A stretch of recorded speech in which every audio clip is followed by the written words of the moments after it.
GV பிரகாசம் அவருடைய மனைவி சைந்தவி அவங்க பாடகி. ஜிவி பிரகாஷ் வந்து பார்த்தீங்கன்னா பல படங்களுக்கு இசையமைக்கிறாரு, அவரும் கதாநாயகனாக நடிக்கிறாரு, படங்களை தயாரிக்கவும் செய்கிறாரு. ஜிவி பிரகாஷ் வந்து தன்னுடைய மனைவியை வந்து 10வது படிக்கிற போதுந்தே வந்து காதலிச்சு வந்ததாகவும், அதுக்கப்புறம் இப்போ கல்யாணம் ஆகியே வந்து 10 வருஷம் ஆயிடுச்சு. ஆனால் குழந்தைகள் இல்லைன்னு தான் நினைக்கிறேன். இவங்க வந்து இப்போ விவாகரத்து செய்ய போறாங்க அப்படின்ற துரதிருஷ்டமான ஒரு நியூஸ் வந்திருக்கு. தனுஷும் ஐஸ்வர்யாவும் இந்த மாதிரி இப்போதான் பிரிஞ்சாங்க தமிழ் சினிமாவில். அதுக்கு அடுத்தது இதுவா?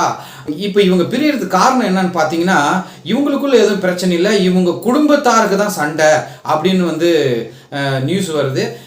நீங்கள் எத்தனை மீடியாவில் சொன்னீங்க, நாங்கள் வந்து தெய்வீக காதல், நாங்கள் ஸ்கூல்லேருந்தே வந்து காதலிச்சு 12 வருஷம் காத்திருந்து நான் வந்து கல்யாணம் பண்ணிக்கிறேன்னு சொல்லிங்க. இப்போ 10 வருஷம் ஆயிடுச்சு.